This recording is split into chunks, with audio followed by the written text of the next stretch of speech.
Okay, this next session is going to work on getting your student Gmail set up in the Mail application that's on your computer. Some of you may have completed these steps last year, and if so, they should still be in place on your computer this year, and that's great. You can just follow along during this piece.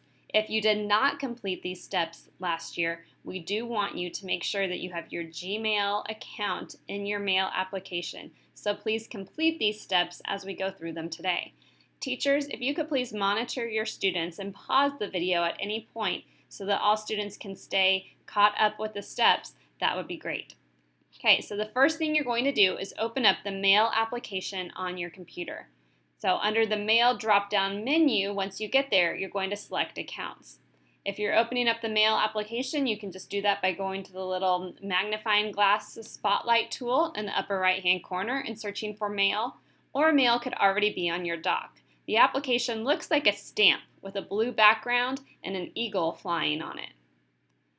Okay, so once everybody's in your Mail application, click on Accounts, and then you're going to see a screen that looks kind of like this, and you want to click where it says Google, because it's a Google account that you are setting up in your Mail application. Your next screen is going to prompt you to sign in to your Google account. Remember, your account is your first name, last name at usd345students.com. Once you put that in, it'll prompt you for your password, which is your student ID number followed by 123. Okay? I'll pause it here for just a minute so you can see what your Google account login should be and what your password should be.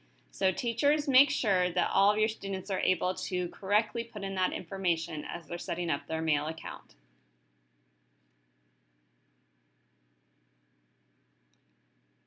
Okay, once you've completed that step, you check only the Mail app on the next screen. You don't need to click Contacts, Calendar, Messages, or Notes, just the top one for Mail. You can then click the blue Done button. Your Gmail account will probably take less than a minute or so to be added to your Mail application.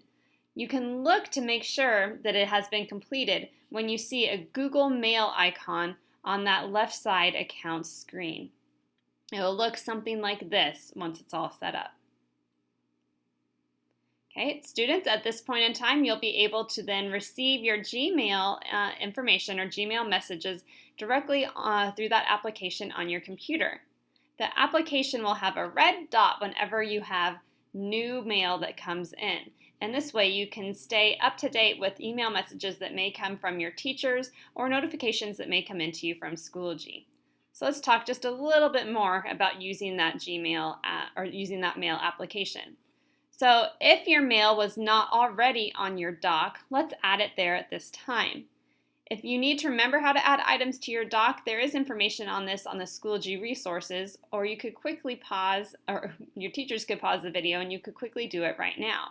In order to add items to your dock, all you have to do is open up your blue smiley-faced finder, and that's in the bottom left-hand corner, or it's under your Macintosh HD. You can get to your finder as well, which would be on your desktop. And then once you get to your applications folder, you can pick any application you want and drag it to your dock. Okay, so you'd be looking for the application called Mail, and you can go and put it directly on your dock.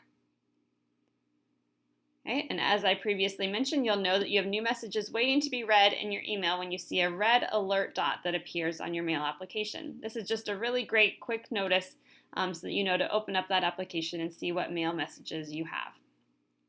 Okay.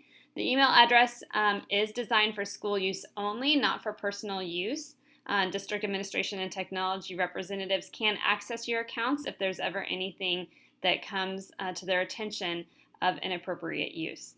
Okay. Also, so that you know how to use your mail, you can only send and receive messages from other Siemens students or staff or other educational institutions that are on our approved list. So you can't necessarily send mail from your school account to your personal account. It won't work that way. It would not be on the approved list. So this is just for email use within our Siemens domain or within our Siemens school system.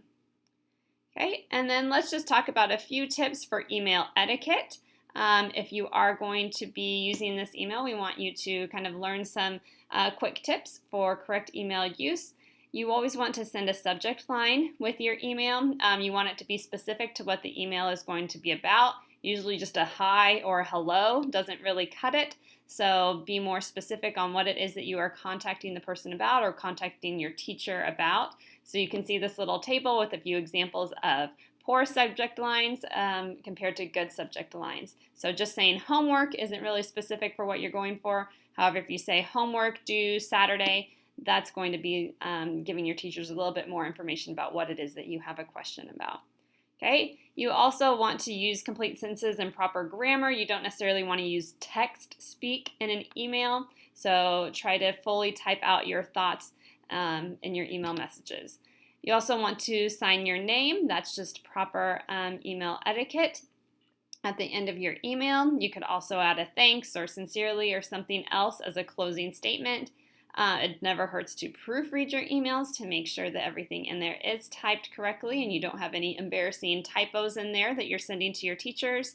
And also, one of the reasons that we're setting up your mail is that you always want to respond promptly to email messages. Generally, the rule of thumb is within 24 hours if you can get back to someone, if not sooner with your email, then that would be considered a prompt response. So now that you have it on your dock and you would be getting those little red alerts, hopefully you can stay on top of any email messages coming to you through the school system.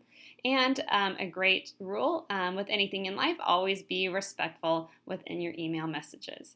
So if you have any questions, I'm sure you can direct them to your teachers regarding email use, and they would be happy to help.